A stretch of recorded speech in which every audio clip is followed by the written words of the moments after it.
lecture for this week. This call is now being recorded.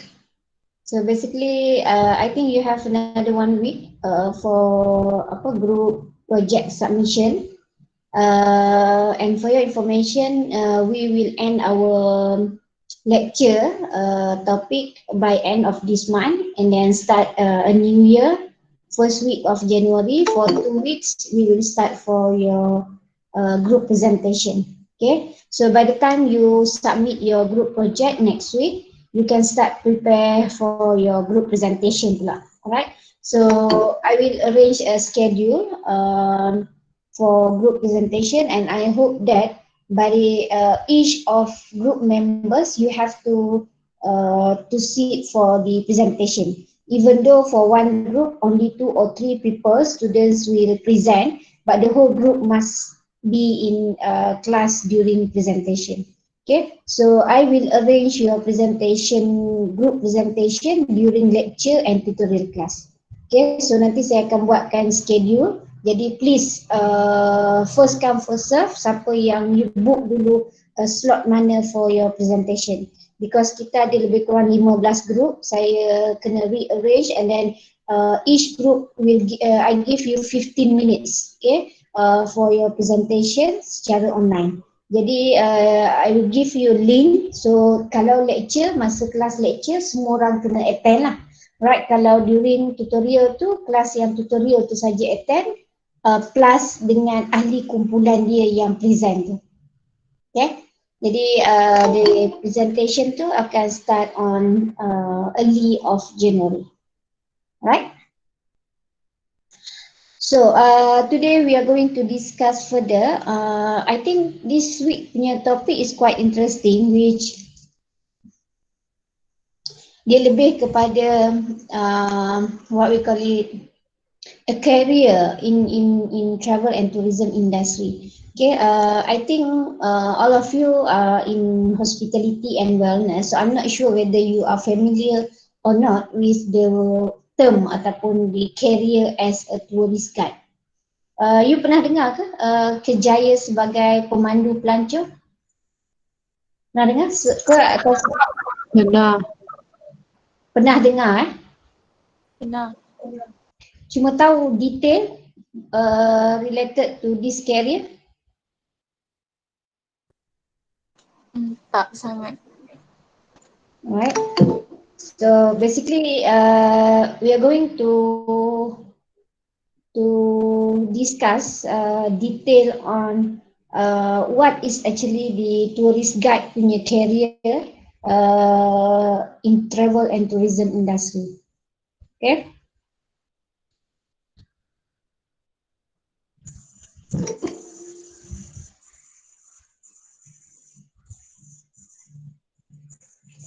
Okay, saya pun dah masukkan nama apa tu slide dalam e-learning last night baru, tapi saya masukkan design slide yang berbeza.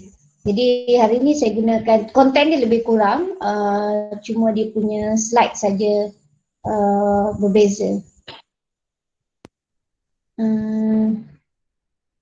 Saya rasa slide ni tak bergerak, betul tak? Saya buat slideshow dia tak bergerak, betul? Betul. Dia kabur. Betul.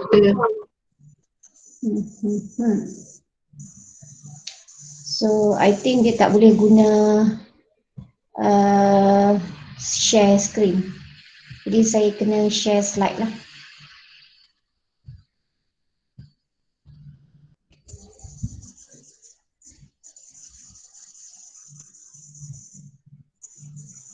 Okay, so clear slide? Clear, Doktor. Clear. Boleh, Doktor. Okay, so today saya akan share kalau siapa yang tak pernah dengar the career of tour guiding. Okay, tour guide and tour leader dalam travel and tourism industry. Basically tour leader dengan tour guide ni two different roles, okay, and two different function. In fact dia adalah dua career yang berbeza juga. Okay, jadi kalau you pernah dengar perkataan tour guide and tour leader tu, dia punya peranan, dia punya orang kata responsibility dia juga adalah berbeza. Okay, jadi saya akan fokus dua-dua and how this career basically can you can join this industry to become part of your career as a tour guide ataupun tour leader. Okay, so ada few things yang kita akan discuss today. Alright, let me start with a tour guide. Okay, untuk hari ni saya akan cover terus dua perkara lah. Okay, yang pertama saya akan cover tentang tour guide versus tour leader. Okay, so dia ada beza lah antara tour guide dengan tour leader. Tapi basically dia punya the existing of this career ni, tour guide and tour leader ni basically to assist travel and tourism industry. Okay, tour guide ni become a major role after the tourists arrive at the destination. Sebab tu kalau you perasan, tour guide ni we call it them as an ambassador. Okay, dia adalah duta. Tour guide ni adalah duta kepada kerajaan. Jadi by the time customer ataupun tourist arrive at our country, at the first place yang dia sampai adalah airport. So therefore di airport tu tourist guide ni lah play an important role to assist tourist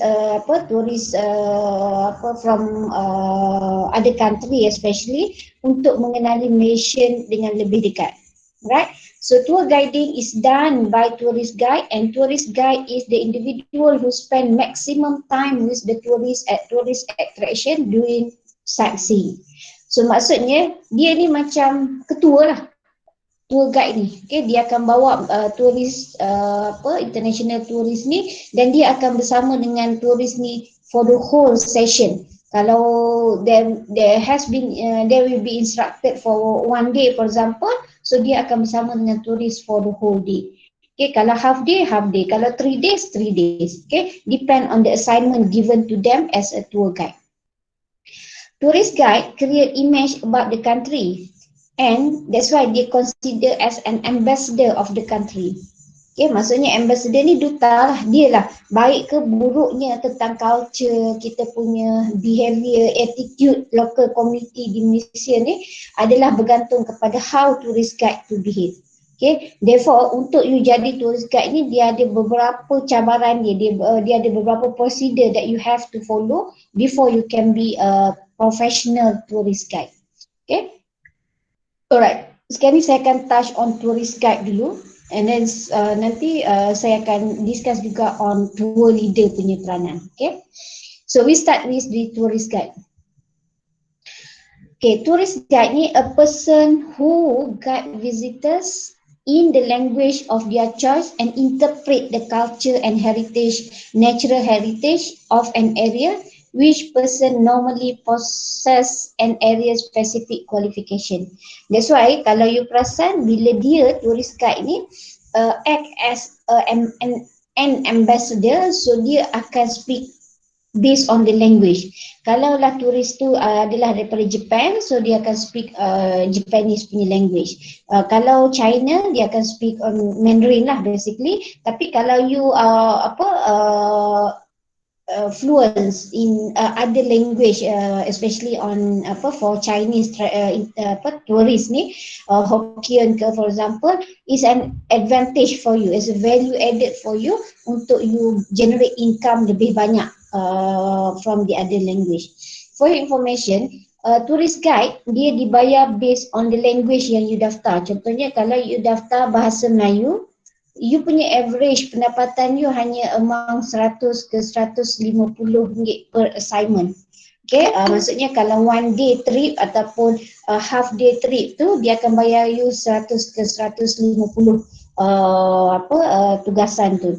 Tapi kalau you ada three main language yang common, yang biasanya kita terima arrival the highest arrival of tourists adalah Mandarin, okay,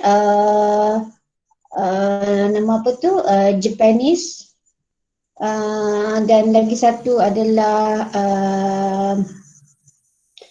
Korea. Okay, Ini 3 language ni you boleh dibayar up to RM300 per assignment.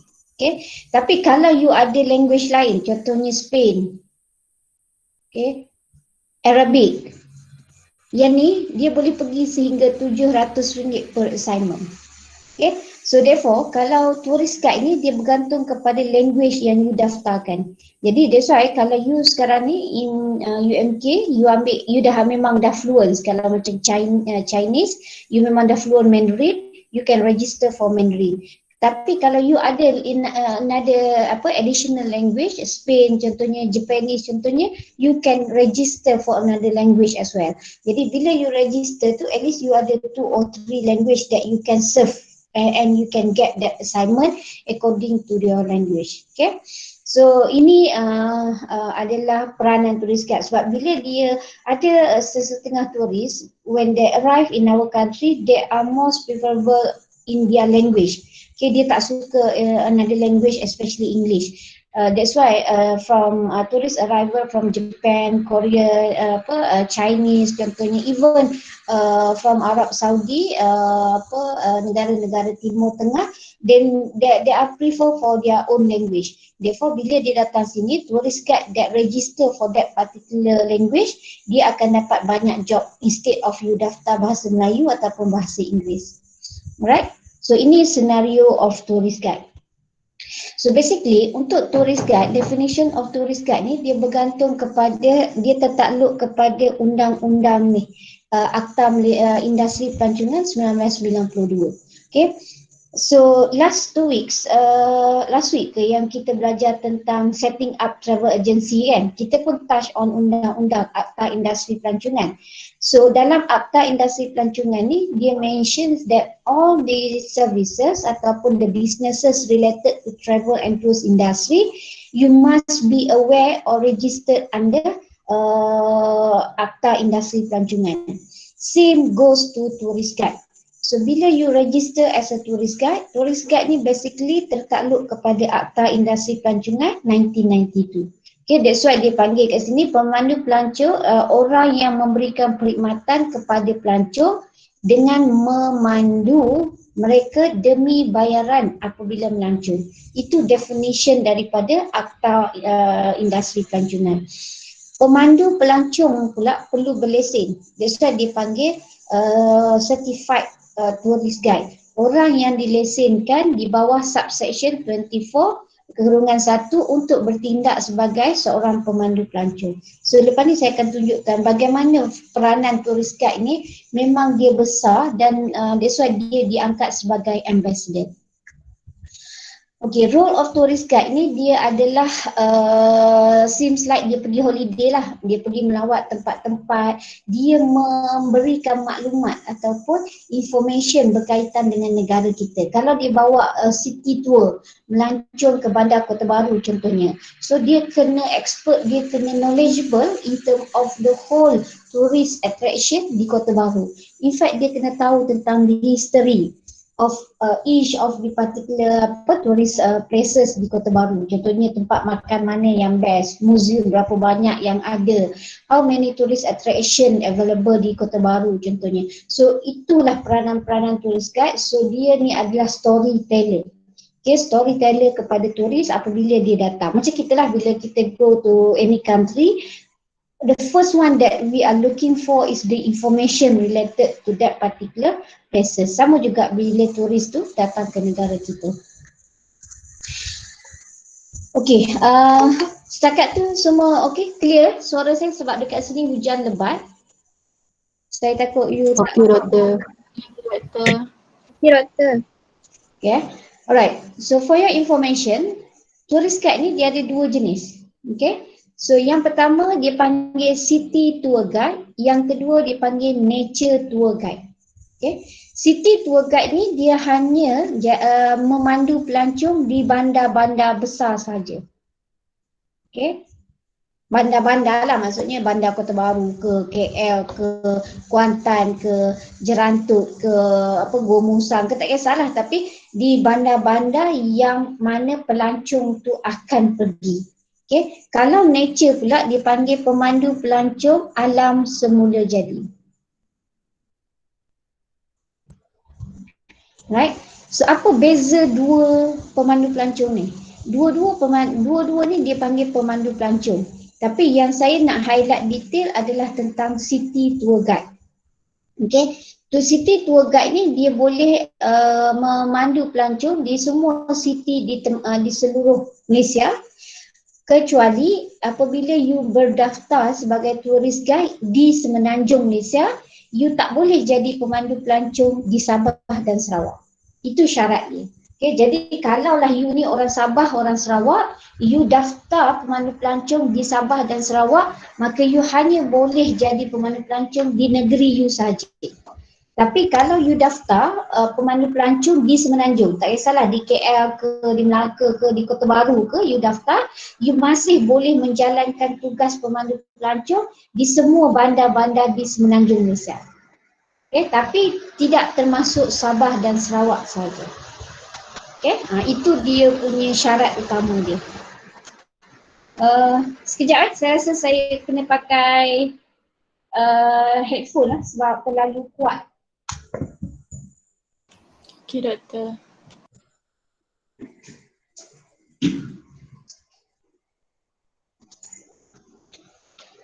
Lebat sangat hujan kat sini. Tempat you tak hujan Apa orang Kelantan? Hujan sikit je doktor. Tak hujan tu. Oh, di sini dah daripada semalam lagi hujan. Okey, saya dekat mana tadi?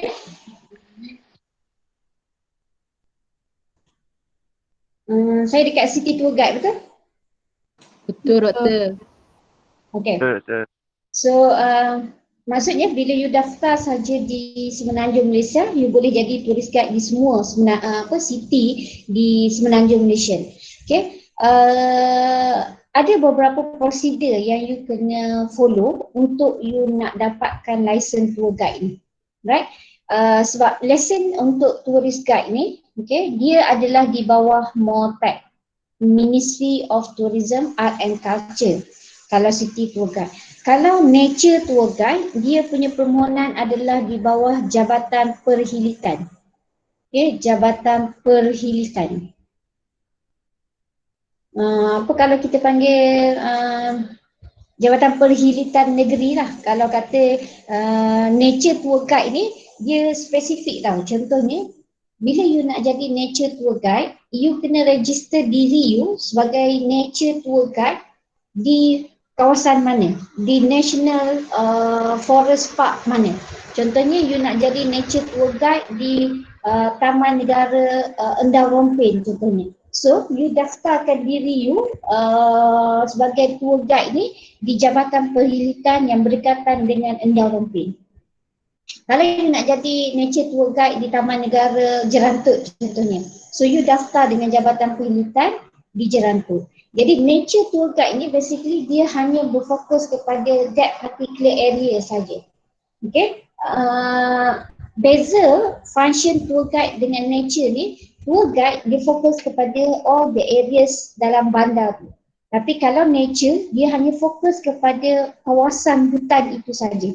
That's why bila you exam nature tour guide ni, you hanya perlu tahu tentang semua tanaman alam semula jadi ataupun kita panggil all the information related to that particular area je. Kalau you daftar di Taman Negara, berapa banyak haiwan yang wujud kat situ, apa sejarah dia, apa nama-nama pokok yang ada kat situ, berapa lama dan sebagainya.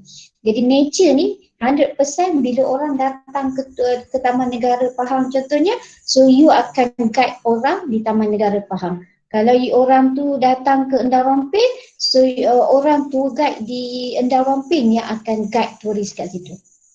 Okay, so itu perbezaan dia punya in term of peranan antara city tour guide dengan nature tour guide. Dari sudut proses, city tour guide ni bila dia berdaftar bawah MOTAC, dia punya prosedur dia agak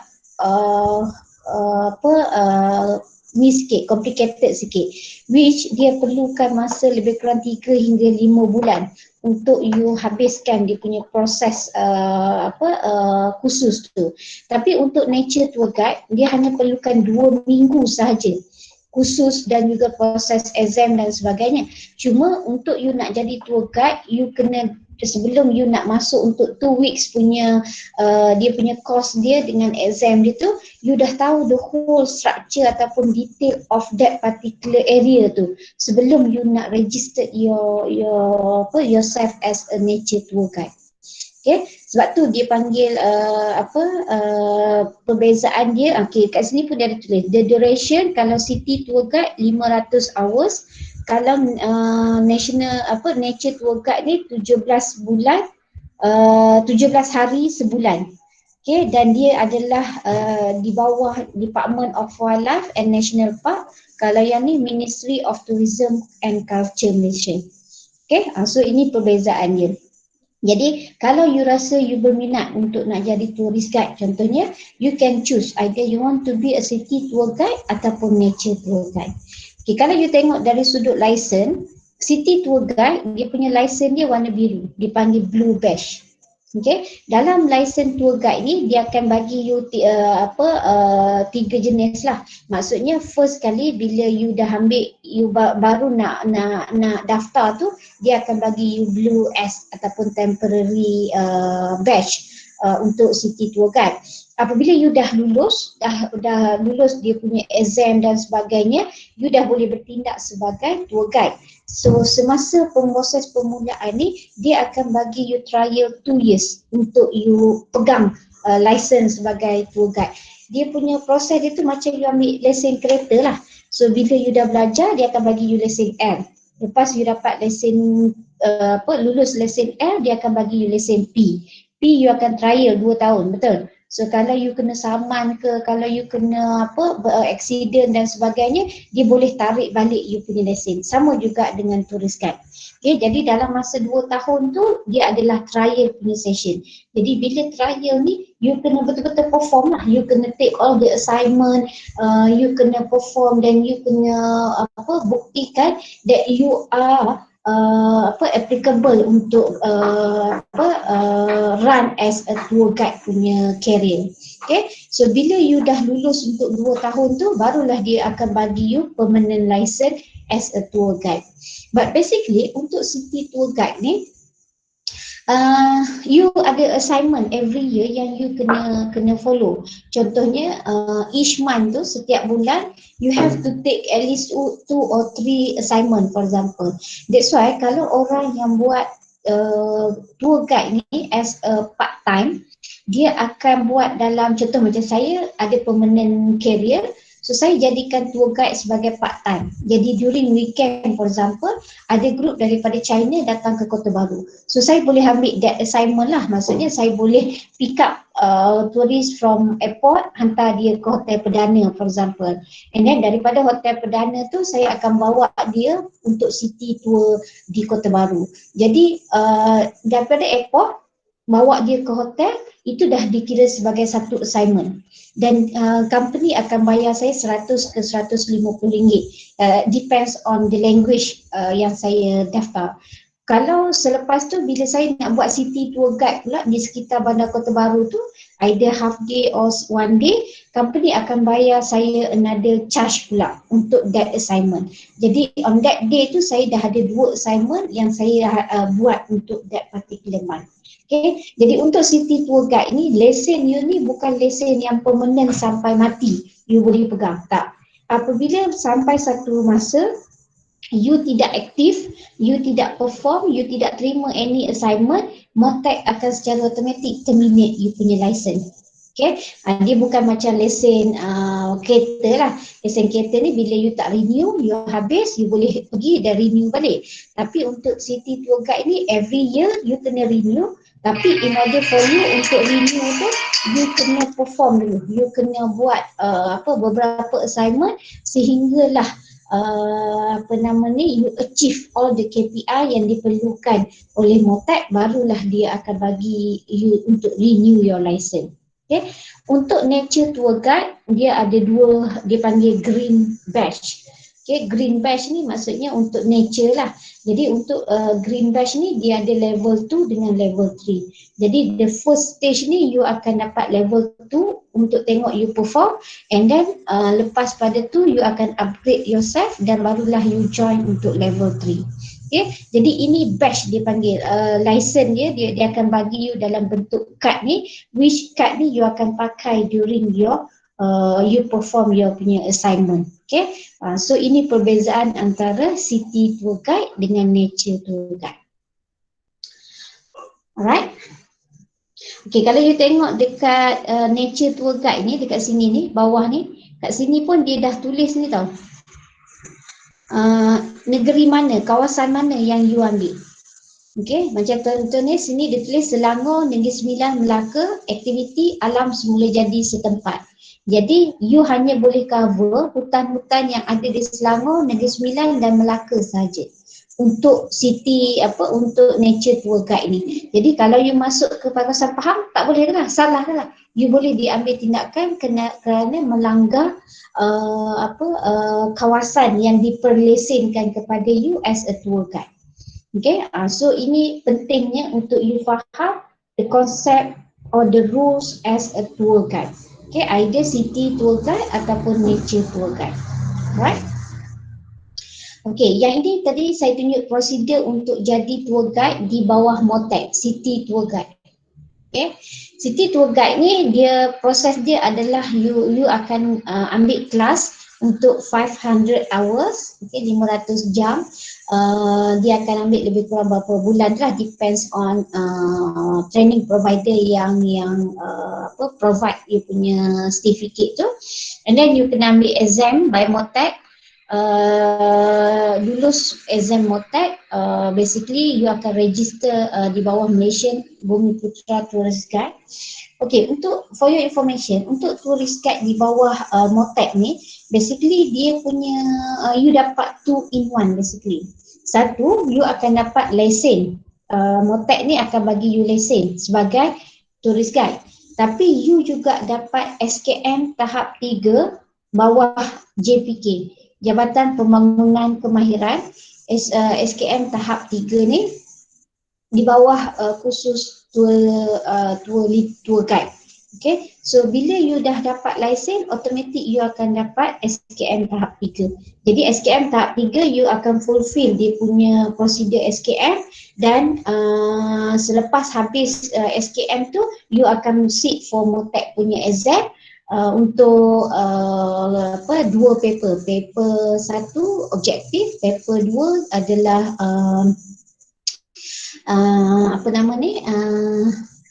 karangan tu, apa dia panggil, penulisan. Jadi dekat situ dia akan tanya you semua tentang sejarah-sejarah, tentang culture, everything lah about nation. Okay, and then bila you lulus tu, dia akan ada satu lagi exam, dia panggil exam coaching. So dekat situ you kena present lah yourself as a tour leader. Jadi you kena berlakon, depan you ni adalah turis, dan you have to act as a tour guide. Jadi itu dia panggil exam untuk coaching. So coaching ni dia akan menentukan sama ada you are qualified or not to be a tour leader based on the language that you are registered. Okay, and then you akan fill up the detail, then you submit document to MOTAC, you bayar dia punya license fee dia, and then last kali you dapatkan badge dekat MOTAC. Jadi ini antara prosedur-prosedur yang you have to follow untuk you dapatkan license from MOTAC. Okay, yang ini yang saya cakap pasal SKM tahap 3 tadi. So ini antara kursus-kursus ataupun kelas-kelas yang you perlu fulfill untuk 500 jam tu. Okay, so 500 jam dia ada 4, 8, 9, 10, ada 11 modul. 11 modul di bawah SKM yang you akan fulfill, dan akhir sekali you akan dapat CJ Kemahiran Malaysia tahap 3. Benda ni basically modul ni saya cuba untuk integrate dengan degree level. Maksudnya by the time you habis saja ijazah sarjana muda keusahawanan, pelancongan, ke hospitality, ke wellness, you juga boleh dapat SKM Tapi bila ditengok balik dia punya cost dia tu agak tinggi. Cost untuk you daftar khusus tour guide ni di bawah SKM dan juga Motek, dia charge lebih kurang dalam RM5,000 seorang. Okay, untuk you fulfill 500 jam 11 modul ni. Jadi dia agak expensive lah. Therefore kita tak boleh nak integrate dalam student punya requirement. Sebab dia akan incur you punya fees, study fees tu yang akan effect lah. Therefore kalau you berminat, you can register yourself, ataupun the best is saya boleh cadangkan kalau you berminat untuk this career, I will consult you until you get the detail, but most probably you boleh join program ni semasa you buat LI. Okay, sebab masa you buat LI, you can register LI di mana-mana travel agency contohnya, ataupun pusat-pusat bertauliah, and then you akan follow dia punya kelas dia semasa LI, dan habis saja LI apa semua, you boleh terus ambil exam untuk SKM tahap 3 dan ambil license daripada Motek. Motek exam dia hanyalah 4 kali setahun saja. Jadi dia kena follow dia punya Motek punya schedule untuk you nak dapatkan seat for the Motek punya exam. Okay. Alright. So bila you dah lulus semua, inilah sijil daripada Motek. Maksudnya selain daripada Blue Badge tadi tu, ini adalah lesen yang mengesahkan bahawa you telah pun layak ditauliahkan sebagai pemandu pelancong berlesen. Ini daripada Motek. Dan ini adalah daripada JPK tadi yang you dapat SKM tahap 3. Kat sini pun dia dah tulis pemandu pelancong tahap 3. Okay. Jadi ini adalah antara CJ-CJ yang you akan dapat. Cuma badge tu tadi, blue badge dengan green badge tu tadi, you akan bawa, you kena present, you kena pakai semasa you buat assignment tu. Okay, so this is important. Yang CJ ni untuk simpanan you mengatakan dekat sini you dah ada nombor license dan sebagainya, then you are qualified to present yourself as a tourist guide. Okay. So ini antara career opportunity. Basically untuk tourist guide ni, you boleh daftar sebagai full time di mana-mana travel agency ataupun tour operator di Malaysia, ataupun you boleh bertindak sebagai part time atau kita panggil freelance. Okay. Freelance ni maksudnya you tidak terikat dengan mana-mana company. Okay, kalau you bekerja sebagai full time di mana-mana travel agency, contohnya you bekerja tour guide di Akuts contohnya, ataupun Ismazul Travel, ataupun selamatbercuti.com. You daftar diri you ataupun you bekerja dengan diorang sebagai full time tourist guide, dia akan bayar you monthly salary. Contohnya RM1,500 ke, RM2,500 ke, RM3,000 ke monthly. Ada job ke, tak ada job ke, sikit job ke, banyak job ke, dia akan bayar banyak tu je. Tapi kalau you buat part time ataupun freelance, dia depends on you, how many assignments that you get from the tour operator ataupun travel agency. But most probably all travel agency ataupun tour operator ni, they didn't hire full time tourist guide. Okay, sebab sometimes dia tak tahu berapa banyak job yang diorang boleh buat for 1 month. Therefore dia akan assign freelance ataupun part time tourist guide untuk bantu diorang guide pelancong apabila datang. And one more thing yang I would nak inform you kenapa pentingnya tourist guide ni. Yang pertama, for your information, di dalam sesebuah bas persiaran, okay, ini saya cakap pasal bas persiaran yang berdaftar di Malaysia, adalah wajib untuk ada seorang pemandu pelancong di dalam bas tersebut ketika membawa turis. Maksudnya, contohnya you ada syarikat tour operator, you dapat job daripada outbound turis daripada China contohnya, untuk 5 hari 4 malam di Malaysia. Jadi you pun sewa bas persiaran, ambil diorang daripada airport, hantar ke hotel, daripada hotel you buatlah aktiviti tour, city tour di KL, and then pergi ke Melaka, pergi ke Port Dickson, and then balik ke KL, dan cukup 5 hari you hantar dia ke airport, balik menggunakan flight. For your information, for the 5 days perjalanan turis tu di Malaysia ni, sama ada di KL ke Melaka ke Negeri Sembilan ke, bas itu wajib ada seorang pemandu pelancong di dalam bas tu. Sekiranya pihak ataupun tour agent yang menjalankan ataupun yang uruskan perjalanan turis tu tidak ada tour guide di dalam bas tersebut, syarikat ataupun travel agency tu boleh disaman ataupun dikompang. Okay, ini tertakluk kepada Akta Industri Pelancongan 1992. Sebab tu pentingnya carrier tourist guide ni kepada negara. Okay, sebab tu kita acknowledge carrier as a tourist guide ni sebagai ambassador. Okay, sebab tu saya kata kalau you jadi freelance tour guide, you akan ambil job tu contohnya from first day tu dia kira harga 1 day. Second day tu pun perjalanan you ke Negeri Sembilan, ke Melaka contohnya daripada KL, dia akan charge you extra. Jadi the whole 5 days tu basically you boleh dapat 2 ke 3 ribu income as a tourist guide. Okay, itu tak bukan sebulan, maksudnya 5 hari job saja you boleh generate sampai 2 ke 3 ribu. Just imagine dia punya charge yang dibayar sebagai tourist guide. Tapi you have to follow lah tourist tu, bawa dia, entertain diorang, bawa ke tempat mana tourist attraction dan sebagainya. So you bekerja based on assignment. Okay, another opportunity yang kita nampak tentang tourist guide di Malaysia ni adalah you juga boleh jadi tenaga pengajar. Macam saya cakap tadi, SKM tadi tu, once you dapat SKM level 3, then you register yourself as a vocational training officer, VTO ni, you are qualified untuk jadi tenaga pengajar juga di mana-mana pusat SKM yang berdaftar di Malaysia. Okay, untuk you jadi pensyarah ataupun tenaga pengajar yang mengajar pula orang-orang baru yang nak jadi tourist guide. Okay, so ini antara career opportunity yang ada as a tour guide, city tour guide. Alright. Okay, ini antara association yang wajib you daftar apabila you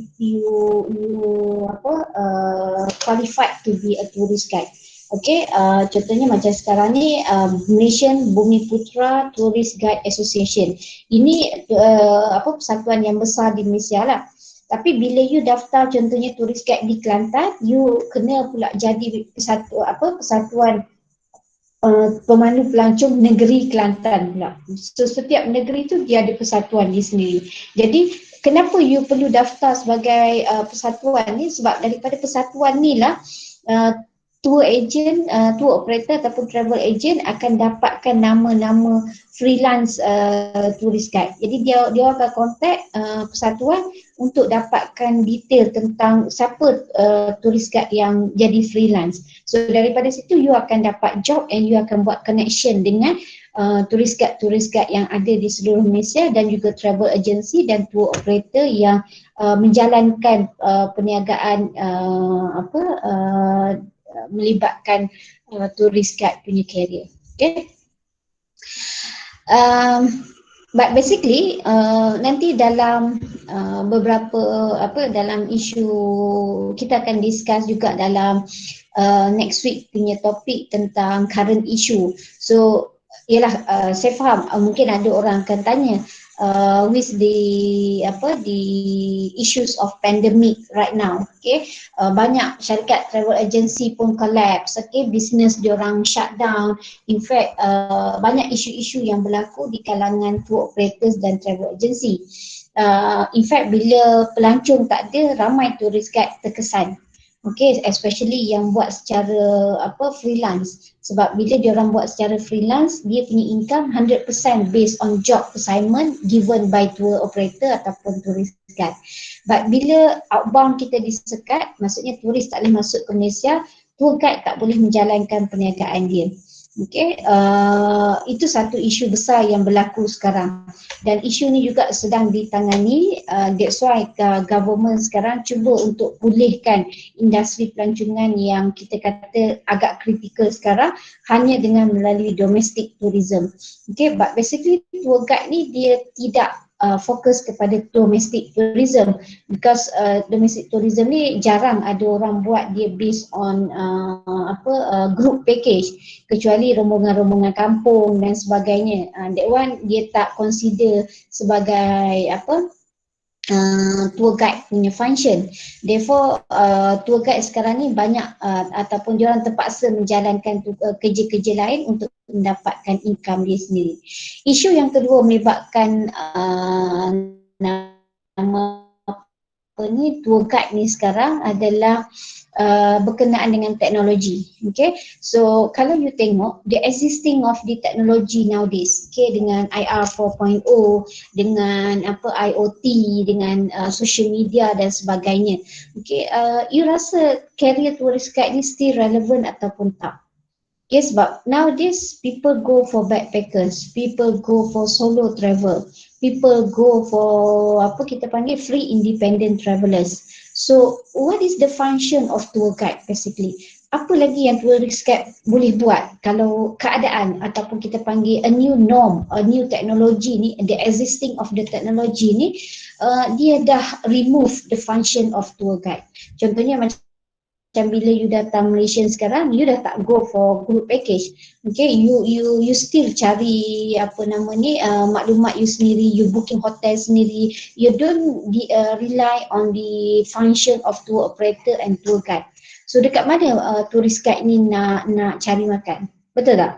Jadi dekat situ ada isu-isu yang kita kena pandang and we have to take into consideration. But as for me, I believe that even though the pandemic, even though the technology, but people still need to travel. Okay, I give you another scenario. Okay, what happened in Malaysia? In fact, I think this also happened in other country.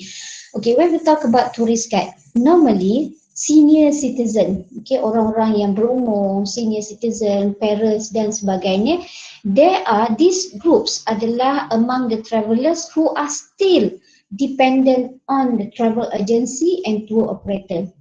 Therefore, they would prefer to get the service from tour operator and tour travel agency, and therefore it will assist the tourist guide function ni untuk bekerja and get the assignment from the tour operators.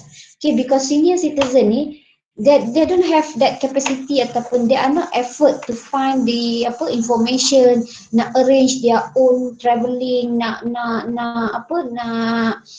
manage their travelling activity according to their interest. Dia dah bukan masa dia untuk dia fikir. They have money, they need to spend the money, then they need someone to guide them. So maksudnya dia bayar, dia perlukan seorang, okay, kau bawa aku pergi ke mana aku nak pergi. So this type ataupun this group of travellers ni lah yang membantu wujudnya career as a tourist guide pada masa kini. Okay, relate dengan teknologi pula. Same goes to the senior citizen punya group ni ataupun orang-orang yang they are not familiar or they are not friendly with the technology. So therefore, they are not using any technologies to find the information and other related activity. In fact, they don't manage their own travel activity using the technology. Therefore, they need someone to guide them, to bring them and to manage their travelling ataupun to manage their trip. So inilah yang akan membantu. Therefore bila kita tanya adakah career tourist guide still relevant pada masa ni? Kalau you jawab yes pun betul, kalau you jawab no pun betul. But how you explain, how you justify you punya opinion itu yang akan menentukan sama ada that information tu ataupun that scenario itu relevant ataupun tidak. Okay, so benda-benda macam ni yang saya rasa you kena tengok dengan detail. Samalah kalau you kata dalam bidang you hospitality wellness, there may be another career that impact get affected by the pandemic as well as the technology. Okay, so basically dalam bidang travel and tourism ni, antara isu ataupun antara perkara yang memberi kesan adalah dari sudut the career of a tourist guide. Okay. So now we continue for the key skills to be a tour guide. Okay, salah satu benda yang kita panggil kemahiran utama untuk you jadi tourist guide adalah to have a sense of humor. Okay, kenapa saya cakap sense of humor? Contohnya macam lecturer. Dia one of the criteria yang perlu ada pada seorang lecturer adalah sense of humor. Betul? So bila dia mengajar, kalau you tak buat lawak, student akan mengantuk. Okay, in fact dia tidak ada daya tarikan. Okay, but because of the new norm that we have to apply nowadays using the online, sometimes is quite difficult for us as a lecturers even to show that we have that sense of humor. Sebab kita macam kita bercakap seorang-seorang, we are not being expert ataupun familiar to use the sense of humor. But for tourist guide, bila you face to face ataupun you have that assignment with the tourist, you need to have that sense of humor. Okay, maksudnya you kena buat lawak, the way of you bercerita, you are storyteller basically, tourist guide ni. So bila you bercerita tentang the history of Kelantan, you cannot simply say in the formal word, for example. Because when you say in the formal word, it shows that you are very rigid ataupun you are not the storyteller. Dia macam bila kita bercakap dengan turis ni, macam kita bercerita dengan kanak-kanak. So you have to be a storyteller. Okay? Another quality to be a good tourist guide juga, ini adalah benda-benda yang pada saya paling penting lah, knowledgeable. You mesti tahu semua benda. That's why dalam exam MOTAC tu, you kena tahu detail tentang history, culture, politik, environment dan sebagainya tentang Malaysian punya environment. You have to be an outgoing and approachable. Maksudnya bila orang nak minta tolong you akan rasa ada sense of belonging, ada sense of humanity dalam diri you untuk membantu, untuk membuatkan diorang rasa selesa dengan you. Okay, you show your confident level. When you give any information, you show that you are very confident, you are knowledgeable. You proactive to take any action. Kalau turis you ada masalah, contohnya ada sakit perut tengah jalan for example, takkan you nak simply kata, oh tunggu cik, relax. We have to find a toilet and everything. Okay, so in this case you have to be sensitive for each of the problems faced by your tourist ataupun your customer. Okay, semua benda ni you kena being a flexible. You kena tengok kalau dah masa tu pukul 8 sampai pukul 9 duduk kat Kota Baru contohnya, kalau dah terlewat sikit pukul 9 suku, 9.30, you need to be flexible and negotiable. You janganlah tiba-tiba jadi marah, jadi naik hangin, marah dekat turis. At the end of the day, turis akan complain and travel agency takkan ambil you lagi as a tourist guide. So you have to get yourself ni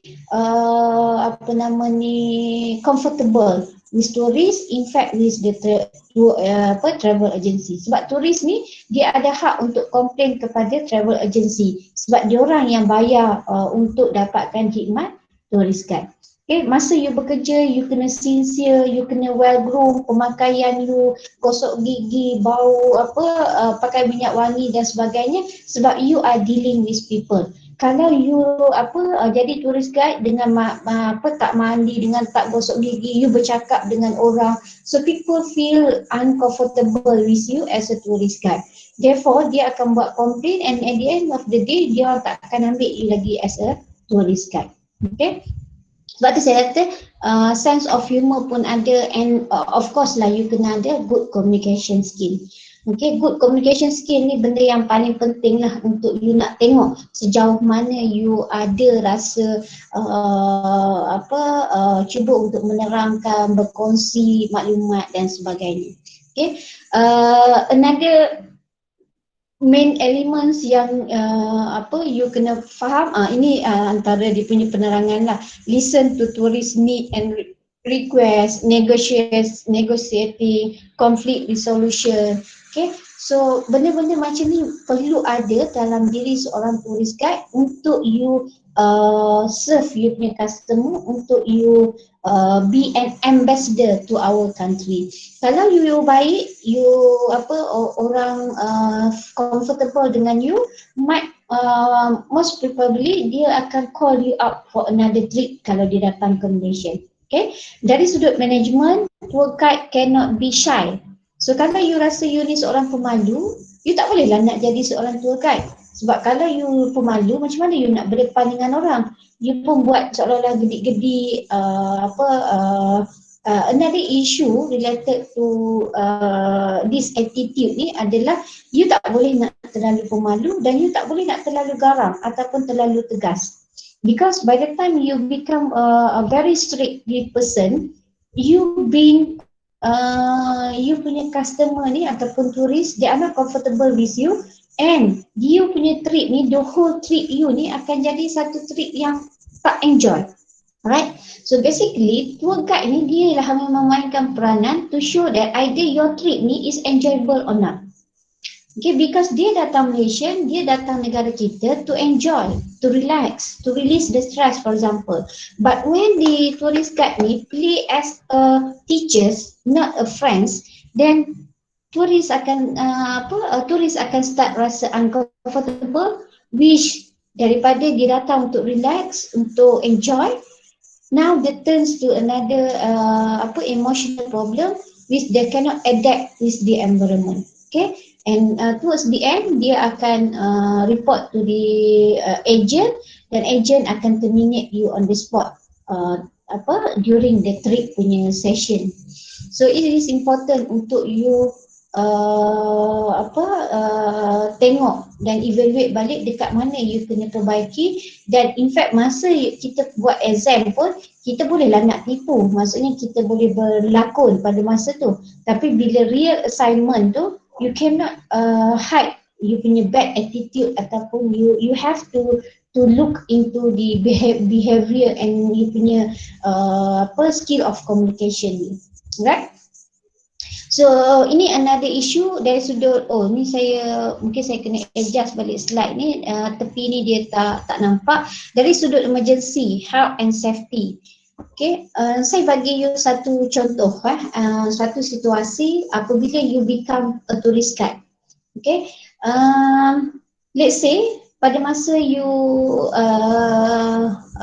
bertugas, get the assignment from the agency, suddenly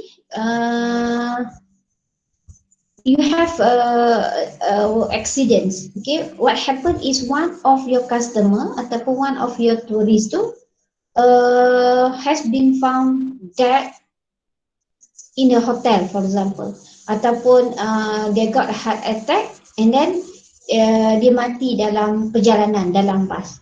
So as a tourist guide, so you rasa what is the action that you should take untuk solve that problem? Siapa rasa dia boleh bagi pandangan dia? Kalau you as a tourist guide, apa yang you perlu buat?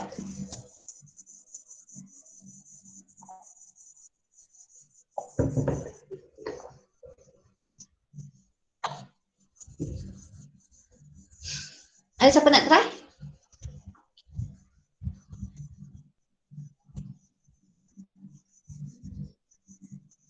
Okey, tak apa. Saya jadikan soalan ni dalam tutorial. Jadi nanti you akan jawab soalan ni dalam tutorial dan saya nak tengok sejauh mana you punya problem solving skill you. Okay, apa yang you perlu buat and what are the procedure that you have to follow. Okay, saya simpan soalan ni dalam tutorial punya question nanti. Okay. Alright, itu apa yang kita panggil tourist guide. Okay, pemandu pelancong. Ada dua, city tour guide and nature tour guide. So setakat topik tu ada apa-apa you nak tanya ataupun you rasa you nak get further information atau mungkin saya missing apa-apa sebelum saya go to the next topic?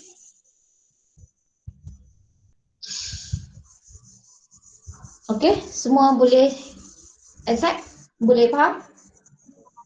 Boleh doktor. Okay, so kalau tak ada apa-apa, saya continue. Tour manager ni ataupun kita panggil tour leader. Okay, dalam travel agency ni sometimes ada dipanggil tour executive, ada dipanggil tour leader, ada dipanggil tour manager. Tapi semua jawatan-jawatan ni dia tak sama dengan jawatan tourist guide. Okay, you kena faham Kalau dalam travel agency tu dia ada panggil tour executive, senior tour executive ke tak kisahlah, tour executive, tour manager, tour leader, tour apa lagi, tour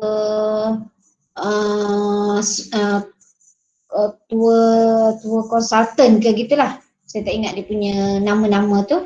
Semua jawatan ini tak sama dengan jawatan tourist guide. Okay, so apa beza tour manager dengan tour leader ni dengan tourist guide? Okay, tadi tourist guide dia sebagai ambassador, maksudnya tugas dia ni bermula apabila dia menerima kehadiran pelancong start from airport. Ataupun mungkin assignment dia tu dia hanya uruskan turis apabila dia ada city tour.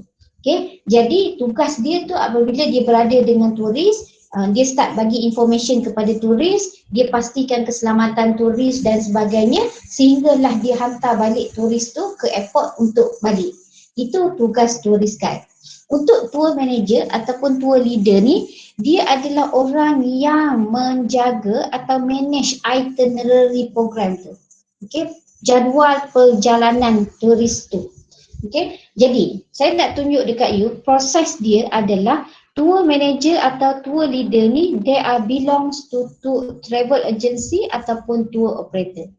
Maksudnya apabila you ada one group of tourist datang ke negara kita, under travel agency ABC contohnya. Okay, you as a tour leader ni, you become a staff under tour operator tu ataupun travel agency. Jadi bila you become a staff, you akan bertindak sebagai tour manager ataupun tour leader.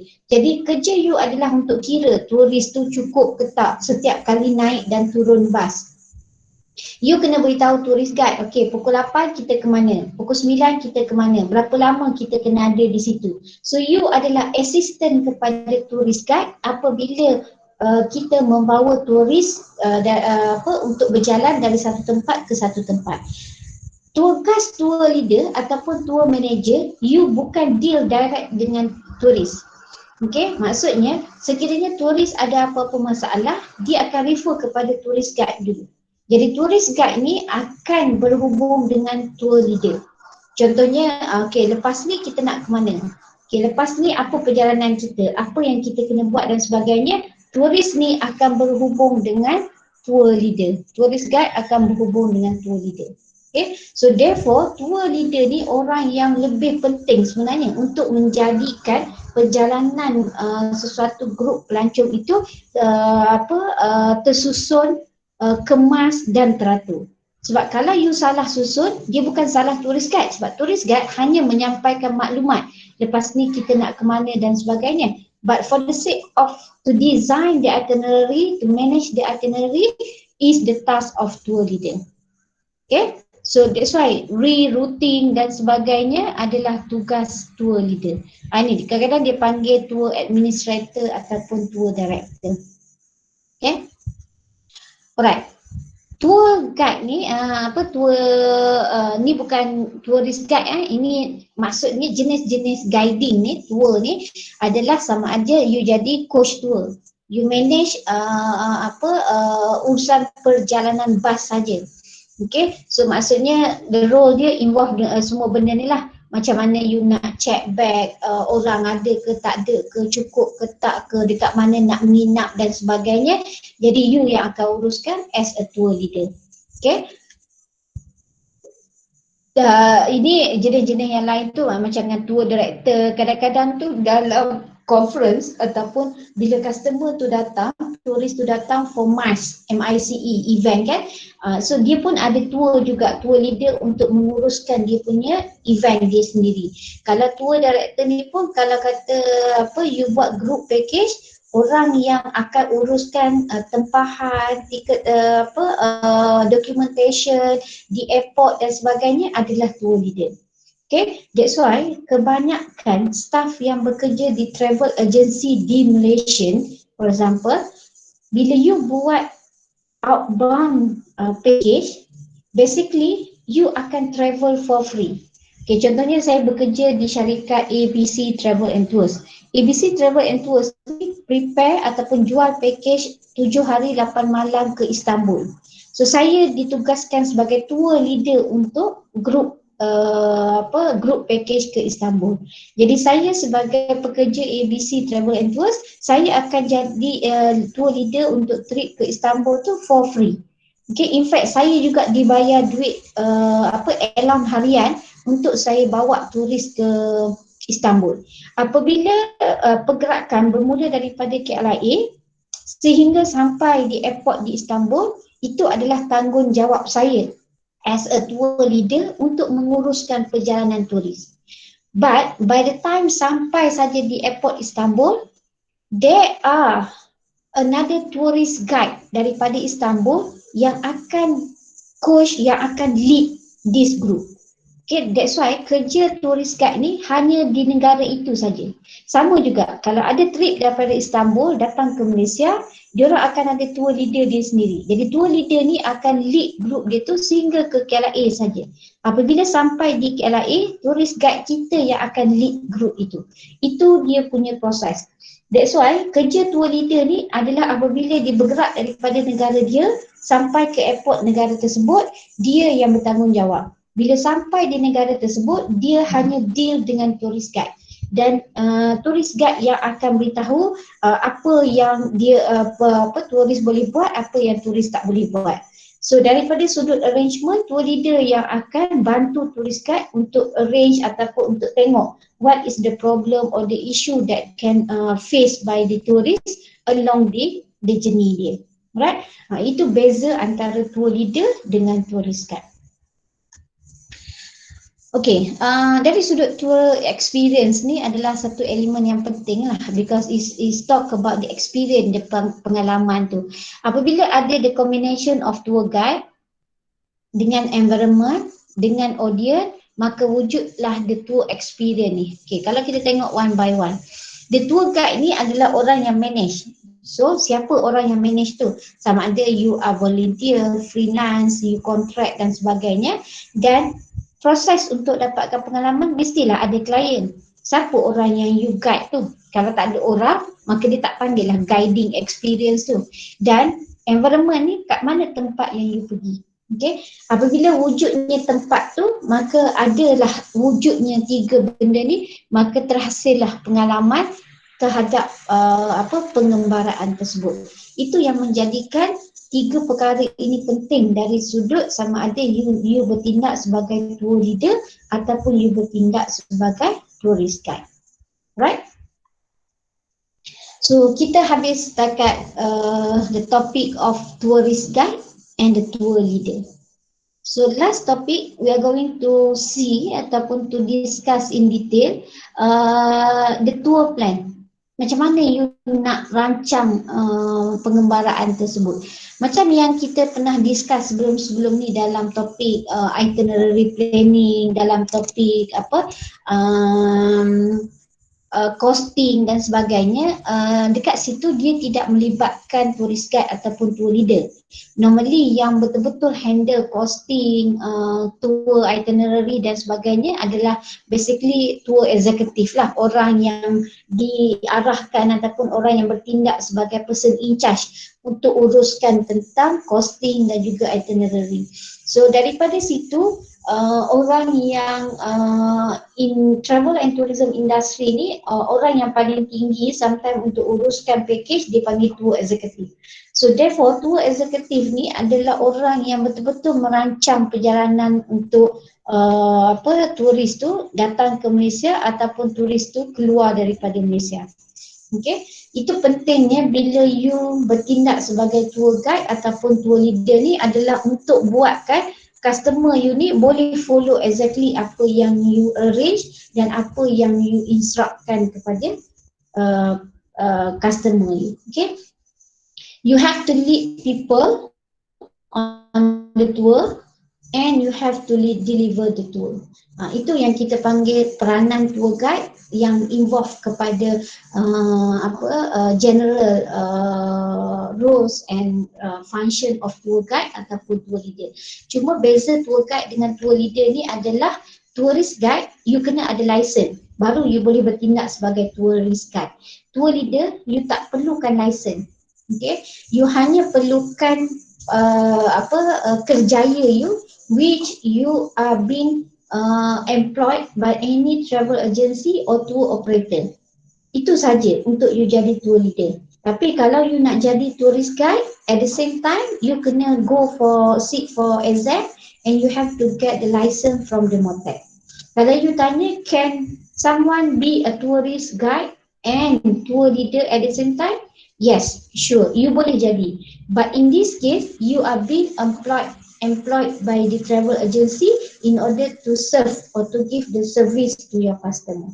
Okay, so therefore it is important for you, either kalau lah you bekerja, you ada peluang untuk bekerja dalam mana-mana travel agency ataupun tour operator di Malaysia, you take your initiative untuk you buat lesen tourist guide you sendiri. Jadi you kerja full time sebagai tour leader, tour executive di syarikat travel agency, and at the same time you bekerja sebagai part time atau freelance sebagai tourist guide. Jadi kalau company you nakkan tourist guide, jadi dia boleh hire you direct untuk bekerja sebagai tourist guide. So itu antara peluang-peluang dan juga perkara-perkara yang penting lah masuk dalam bidang travel and tourism industry ni. Okay. Yang selain tu saya rasa ini lebih kepada planning. Macam mana you nak plan the tour tu, dia ada 3 benda tadilah, pre-holiday research, logistic and trial run. Pre-holiday research ni adalah you kena tengok dulu sebelum you nak run ataupun you nak bawa turis tu untuk sesuatu aktiviti, tour aktiviti tu, you kena study dulu tentang tempat yang you nak bawa turis tu. Sama ada tempat tu macam kalau case pandemik sekarang, adakah tempat itu masih dibuka ataupun ada tak kesan selepas pandemik ni, sesuatu tempat tu ada tak kesan sebelum dan selepas pandemik contohnya. You have to create the story in order to make your trip ni more enjoyable and knowledgeable. Sebab orang yang datang ke Malaysia ni dia nak tahu tentang cerita yang dia tak tahu. You tak perlu nak cerita tentang sesuatu yang dia boleh tahu melalui Google. Kalau dia search di Google, maklumat tu ada. No. Yang dia nak tahu adalah something mystic, for example. Something yang not being exposed by Google contohnya. Itulah story-story yang you kena cerita daripada turis sebelum you nak arrange any activity ataupun journey to your customer. Sebab tu masa you buat pre-holiday research ni as a tour executive ataupun tour leader ni, you kena tahu each of these element ni supaya you boleh jadikan dia sebagai satu aktiviti kepada tourist guide untuk disampaikan kepada customer you. Right? Yang kedua, you kena tengok dari sudut logistik. Perjalanan you untuk you nak dapatkan catering service. Ada tak tempat-tempat yang boleh supply makanan untuk numbers of customer yang ramai. Accommodation, meet your punya costing. Kalau costing you buat untuk 3-star hotel, so tempat tu mestilah provide 3-star hotel. Sama juga dengan transport and execution. Adakah orang yang boleh handle transfer service dan sebagainya. So dari sudut logistik ni juga you kena ambil kira dan you kena ada networking, smart networking dengan supplier-supplier yang uruskan pasal logistik. Right? Dan last sekali adalah trial run ni, normally kalau kita dalam bahasa yang ni kita panggil pilot test lah, ataupun something yang you kena pergi dulu ke tempat tu untuk you nak tengok sesuai ke tak hotel yang you nak serve kepada customer, makanan dia sedap ke tak, tempat-tempat turis yang you nak bawa tu sesuai ke tak dan sebagainya. Jadi trial run ni adalah proses di mana tour operator ataupun travel agency tu dia kena pergi dulu ke tempat tu sebelum dia nak create that package tu dan jual kepada customer. Ini sometimes bila tidak dibuat oleh mana-mana travel agency terhadap isu pilot test ataupun trial run ni, dia akan menyebabkan bila kita bawa turis tiba-tiba tempat tu memang teruk, memang buruk dan sebagainya, dan dia create uncomfortable ataupun negative perception of tourist kepada agent ataupun tour operator tersebut. Therefore, it is important for you to follow exactly the procedure that has been suggested by the tour operator ataupun travel agency. Okay. Yang ini saya rasa bila you nak go detail tu delivery or conducting tour ni, bila you nak bertugas lah sebagai tour operator ataupun travel agency. So benda-benda ni adalah key principle je lah. You kena sampaikan accurate maklumat yang betul. Walaupun you nak cerita bentuk stick, tapi you tak boleh nak cerita dia dalam bentuk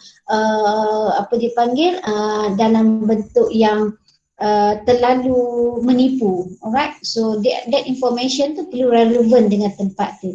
Educate or appropriate skill, bahasa you, attitude you dan sebagainya. Care and respect for tourists. Macam saya kata tadi lah, kalau orang tua you kena serve as a adult people. You cannot simply buat lawak bodoh, for example. You cannot use the harsh words which can simply affect the emotion of your tourists. You have to behave, ethical behavior you have to be a trusty people, honesty, okay, during your delivery of your tour. Ini benda yang penting. You have to make people fun, enjoy, entertaining because you are storyteller. Okay, meet what is promised. You kena buat apa yang you dah pun janji. Itinerary planning yang you buat tu sebenarnya itu adalah perjanjian you dengan customer. Therefore, you have to simplify, you have to manage your itinerary planning according or you have to make a careful planning supaya apa yang you janjikan tu you dapat sampaikan kepada customer. Okay, you have to remember that itinerary ni benda yang you memang dah janji dan you have to fulfill that promise tadi. Dan yang terakhir, you kena jaga safety and security of your customer. Okay, ini cara nak lead people lah, meet and greet, induction, knowing the idea. Semua benda ni you akan belajar apabila you ambil course dalam sebagai tourist guide. Dia akan ajar you one by one and very detail. Okay, tour leader dia you tak perlu tahu detail sebab you are not dealing direct with customer semasa aktiviti itu berlangsung. You hanya buat pre and post punya aktiviti. Contohnya daripada airport sehinggalah sampai ke airport, dan bila balik daripada airport negara ke KLIA, itu saja tugas you. So you have to put a professional punya apa kita panggil attitude antara you dengan turis tu sendiri. Okay, last sekali adalah the barriers to communication. Ini biasalah saya rasa you pun dah kuat familiar. Ada beberapa masalah yang berlaku bila you menggunakan ada barrier, ada gap untuk you communicate. Contohnya they are not familiar with English tapi you gunakan bahasa Inggeris. Sebab tu bila kita bertindak sebagai tourist guide, you have to follow the customer punya language. Okay, itu benda yang paling penting. Yang kedua adalah dari sudut tone, suara you dan sebagainya. You have to follow exactly ataupun you have to maintain ataupun to carefully manage you punya voice and tone supaya customer tu dapat faham dan terima arahan ataupun maklumat tu dengan jelas dan sebagainya. Elakkan daripada bising, make people focus kepada arahan you. You have to have your own self expression. Kalau you suka, you buat cara suka. Kalau you buat lawak, you buat cara lawak dan sebagainya. Right? Antara barrier lain juga adalah lack of knowledge. Bila orang tanya, saya tak tahulah, saya pun tak pernah tahu. So itu antara benda-benda yang melibatkan image dan juga attitude kita, personality kita, okay, pemakaian kita, the way we communicate dan sebagainya. Right? So ini just for your exercise je lah. Kalau you nak buat, you buat. But for the tutorial question dalam e-learning, saya dah pun masukkan. You boleh start buat tutorial exercise tu, saya rasa start hari Khamis pagi tu, kelas pukul 8 L1 T3, dan saya tutup tutorial ni pada hari apa, kelas L1 T2 hari Isnin Ahad. Doktor. So saya buat tutorial untuk this week ni selama 3 hari, Khamis, Jumaat, Sabtu, hari Ahad. Habis tutorial tu baru saya tutup. Jadi semua grup boleh buat dalam masa yang sama, cuma attendance saja saya akan bagi pada masa tutorial kelas. Okay, yang ini tutorial dalam slide ni for your exercise je lah. Kalau you nak buat ke tak nak buat ke, is up to you lah. Tapi yang saya akan bagi dalam tu might probably ada daripada ni dan juga ada yang bukan daripada soalan ni lah. Alright, so I think itu saja untuk topik this week on tourist guide and tour leader punya career. Okay, kalau you perlukan personal guiding ataupun you are quite interested for this particular career, for your own sake after you graduate, you can let me know, then I will guide on one by one. In fact, for your information, kita juga sekarang ni, kalau you pernah dengar penjana for final year students, kita start untuk offer this course untuk final year student. In fact, after you graduation nanti, lepas you habis LI, kalau you perasan ada latihan penjana dan sebagainya, kalau ada yang orang offer untuk program tourist guide, you boleh join, because this course untuk buat lesen tourist guide ni mahal, 5,000. Jadi bawah penjana ni, you just follow kursus ni secara free, but you have to have a contract lah. Maksudnya you kena bekerja dalam bidang tourist guide in order for you to fulfill the penjana punya requirement. Okay, so ini another opportunities lah that you have to grab after you graduate. In fact, masa ULI nanti pun you can restructure ataupun you can look into in-depth. Kalau you memang betul-betul ada skill to be a tour guide and you are interested to join or to be a tourist guide, so I will guide you on how to get the certified tourist guide. Okay, sebab dia punya peluang cerah. In fact, kalau you get the permanent career pun, you can still become a freelance ataupun part-time tourist guide. Okay, so I think itu saja untuk this week punya topik. Sebelum kita end our session, do you have any question? Saya ada soalan, Doktor. Sure.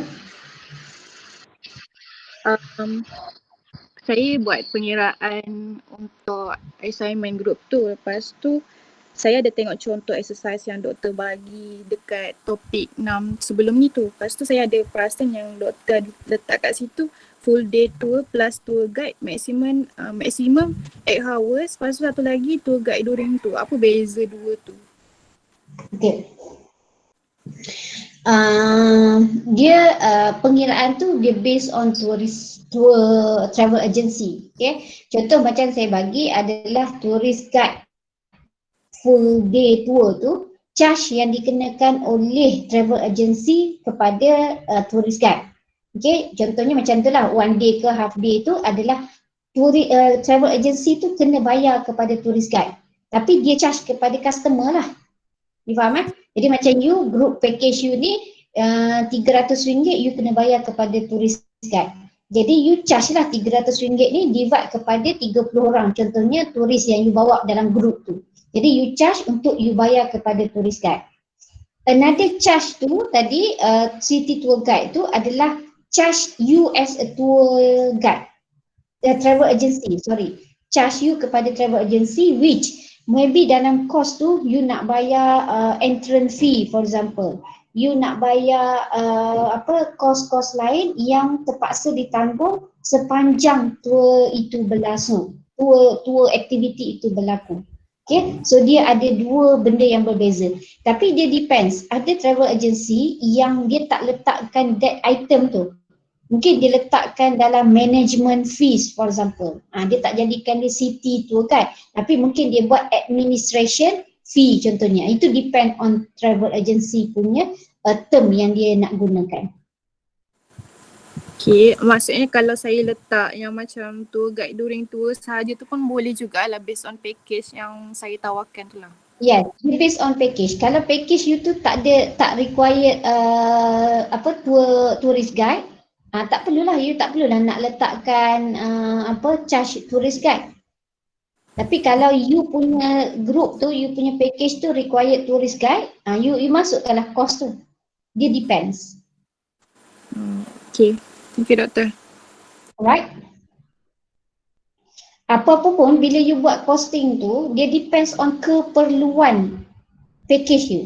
Contohnya kalau you buat honeymoon, you tak perlulah tourist guide sebab you pergi berdua je. Kalau ada orang ketiga jadi guide you, dia tak jadilah honeymoon contohnya. Kecuali you memang perlukan tourist guide. Maksudnya guide tu nanti yang akan bantu you, yang akan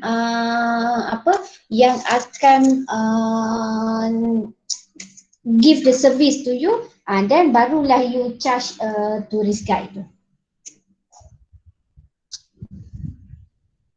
Okay, lain-lain ada lagi? Doktor, Ya. contoh tour guide tu hantar dia ke tempat-tempat tu tapi dia tak pergi sekali. Tu pun termasuk dalam tour guide service ke? Dia tak boleh. Kalau you cakap pasal tourist guide, dia mesti ada sepanjang aktiviti tu berlaku. Oh, Okay, so dia tak, maksudnya saya tak boleh masuk dalam costing, tak boleh masukkan tour guide service lah sebab dia hanya hantar je. Dia bukan Yes. bersama turis. kecuali kalau you panggil dia airport transfer. Okay, contohnya daripada airport hantar ke hotel. Yang itu you boleh kira charge tourist guide sebab daripada airport ke hotel itu adalah assignment tourist guide. Oh, okey, faham. Okey. Faham eh? Thank Okay, lain-lain ada lagi soalan? Before we end our session?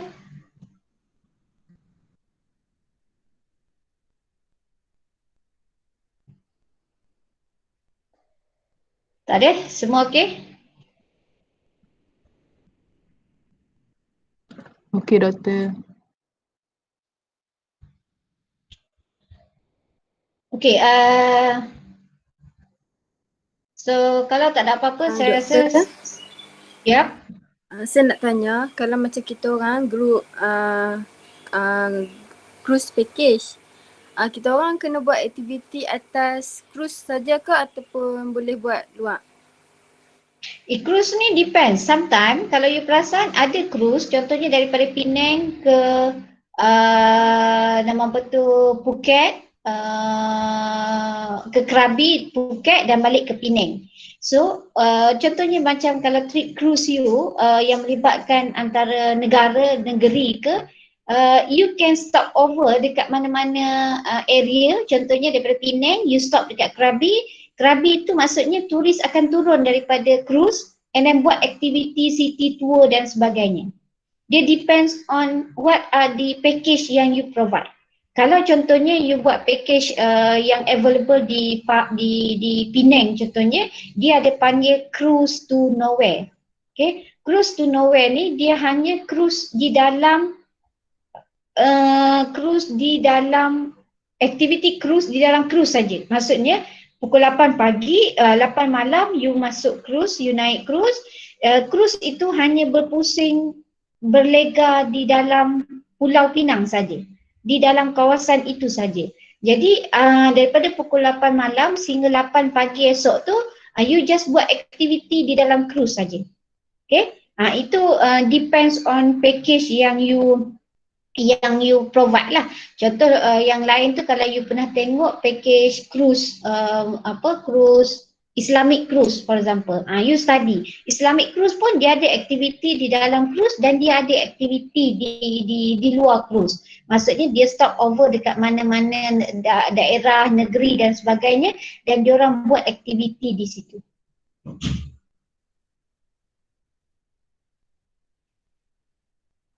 Okay, ada boleh faham? Ada apa-apa lagi soalan?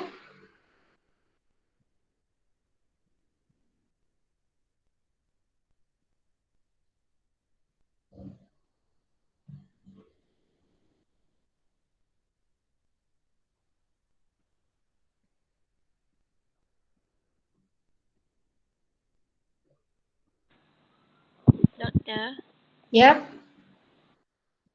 nak tanya kalau yang medical kan, macam medical dia ada package dia, harga package dia sendiri. So macam harga package dia tu kena masuk dalam costing juga ke?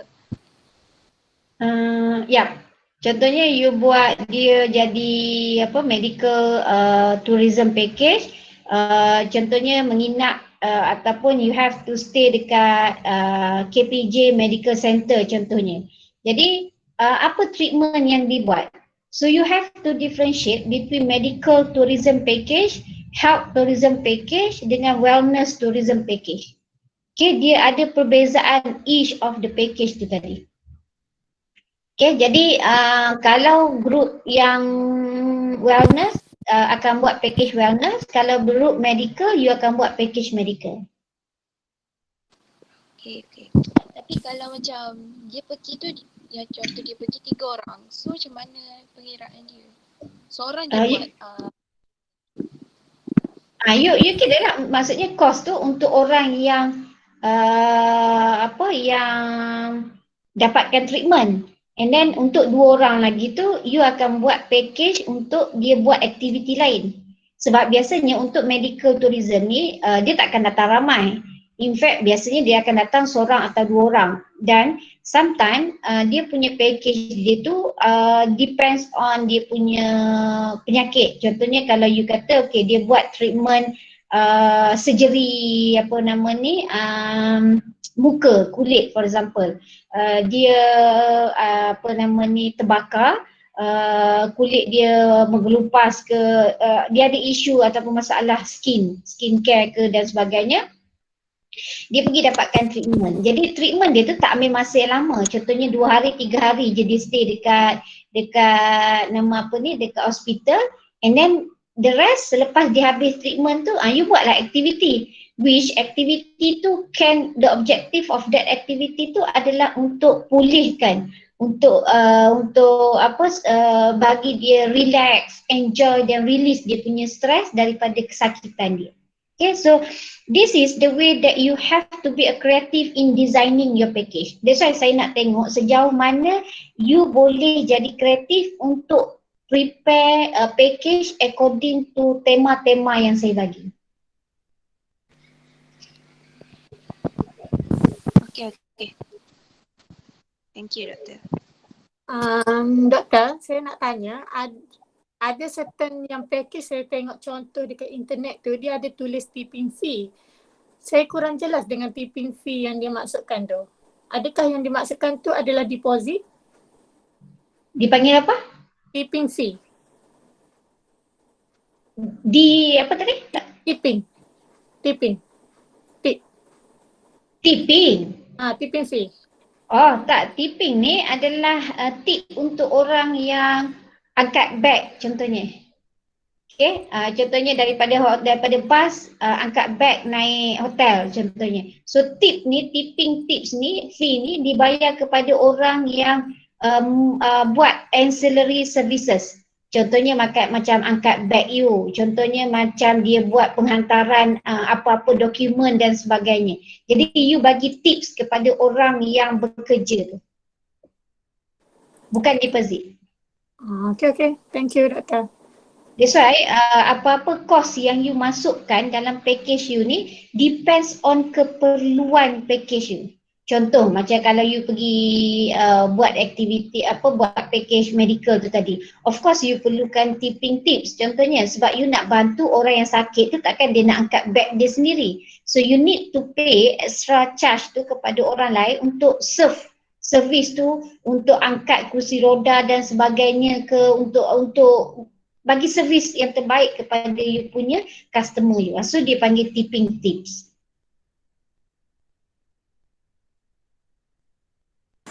Doktor, saya nak tanya lagi. Kalau ikut harga hotel yang doktor bagi, contoh macam harga sebelum ni kan doktor ada bagi harga hotel yang untuk dewasa dengan kanak-kanak. Lepas tu maksudnya kalau pelancong tak ada baby tak kira ke macam mana? Dia depend on polisi travel agent tu, okay. So sekarang ni among your group members ni you have to decide. Okay, you as a travel agent, sebab nanti masa you present, you kena present you as a travel agent. So you kena cerita nama travel agent you apa yang you provide dan sebagainya. Jadi dekat dalam travel agent you tu, you buat polisi lah, you create polisi. Contohnya untuk child, umur berapa kanak-kanak baru you charge. Contohnya you kata the policy of the company is 4 years and above, consider 50% charge for example. More than 10 years old ataupun 12 years old, consider full charge for example. You yang create you punya policy. Oh, so kalau macam pelancong tu bawa baby, kita kalau contoh saya macam saya chargekan untuk 4 tahun ke atas, then yang bawah 4 tahun tak kena charge macam tu. Betul. Okay. So dia charge yang you kenakan kepada kanak-kanak ni basically dalam travel agency dia adalah value added you. Sebab parents ni dia akan pilih package yang fleksibel untuk diorang. Kalau lah travel agent A ni, kanak-kanak umur 3 tahun dia dah charge. Kalau travel agent B ni dia tak charge, so orang akan pergi dekat travel agent B. Okay, tu sebab tu pentingnya polisi tu, how you are going to attract you punya customer. This is dipanggil competitive advantage. Dekat mana customer boleh dapatkan advantage from the package yang you offer kepada your customer. Okay doktor, thank you. Right. Doktor nak tanya, dalam website kita tu, kita perlu include kita punya advertising dengan promotional cost tak? Depends. Sebab ada orang yang you kena bayar untuk, contohnya you nak boost Facebook contohnya kan, you nak boost you punya marketing platform dan sebagainya, which required cost. Jadi you boleh lah kalau you nak charge sebahagiannya tu dalam package you. That's why dalam kebanyakan travel agency dia tak cakap lah marketing cost for example, dia panggil administration fees. So dia depends on you as a travel agency, how you are going to charge your customer. Sebab semua benda ni of course customer yang kena bayar. Jadi bila customer kena bayar, dia back kepada competitive advantage tadilah. Lagi murah package you, lagilah orang akan cari.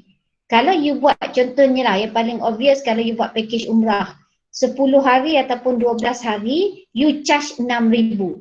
Travel agency B, dia charge 5,000 je untuk 12 hari. Hotel yang sama ataupun hotel yang ni 4 star, yang ni 3 star. Customer yang prefer untuk fikirkan kepada costing, dia akan cari package daripada travel agent B. Sebab yang ni 3 star, yang ni 4 star. So benda-benda tu akan bagi advantage. That's why bila you present, you kena cerita your competitive advantage you, dekat mana beza package you dengan beza package lain. In fact, saya lebih suka, saya bagi you tips lah. Masa presentation, you can compare your package dengan market punya price. Contohnya you kata, okay, saya boleh buat package ni, pengiraan dia banyak ni, and compare to market punya demand sekarang, harga daripada travel agency B ni adalah sebanyak ni. Tapi saya boleh kira, saya boleh dapatkan costing lebih murah gini, sebab saya dapatkan gini. Jadi itu menunjukkan you buat study, you buat market feasibility study sebelum you nak create the package. Saya harapkan package yang you buat untuk group package nanti ni bukannya package yang you simply create bodoh-bodoh macam tu je. Okay, you have to have your feasibility study. You kena tengok market demand berapa, pasaran jual package tu berapa, apa beza package you dengan package orang lain dan sebagainya. Jadi baru dah nampak you are very competitive, then you look into in deep each of the elements yang you offer kepada your customer. Thank you, Doktor. Right. Ada apa-apa lagi yang ni? Saya tak tahulah sama ada your friends ni memang ada masalah ke ataupun sajalah kan. Tak boleh nak scan attendance, tiba-tiba masuk saya bagi scan attendance, dia pun scan, lepas tu left. Ini memang satu attitude yang pada saya kurang baik lah. Kalau you boleh masuk untuk scan attendance, why not you boleh stay from beginning up to the end. Okay, tapi yalah dengan keadaan-keadaan macam ni, saya akan tengok daripada semua aspek, semua orang kata attitude lah. Jadi benda-benda macam ni pun akan memberikan kesan kepada pemarkahan dan sebagainya. Saya sekarang ni dalam proses untuk kemas kini attendance dan sebagainya. Saya boleh tengok dari sudut you attend, walaupun you scan code, tapi bila saya tengok nama dan you punya daripada recording video ni, basically you tak wujud pun, you hanya wujud waktu scan attendance je. Saya dah boleh detect dah beberapa orang student yang macam tu. Sekiranya diberi arahan untuk kita bar dia daripada ataupun saya halang you daripada menduduki pentaksiran akhir, saya terpaksa buat macam itulah untuk bagi you kesedaran tentang kepentingan untuk tanggungjawab you untuk attend the class dan sebagainya. Right? So kalau tak ada apa-apa, saya rasa setakat tu dulu untuk hari ni. Doktor? Ya? Doktor, ada satu persoalan. Doktor, untuk presentation ni dia wakil grup satu orang ke atau semua orang? Yang tu je saya keliru. Tak, saya perlukan sekurang-kurangnya 3 orang untuk present. Baik, Doktor. Okay, so thank you very much. Assalamualaikum warahmatullahi wabarakatuh and good afternoon. Thank you, Doktor. Thank you, Doktor. Thank you, Doktor. Thank you, Doktor. Thank you, Doktor. Thank you, Doktor. Thank you, Doktor.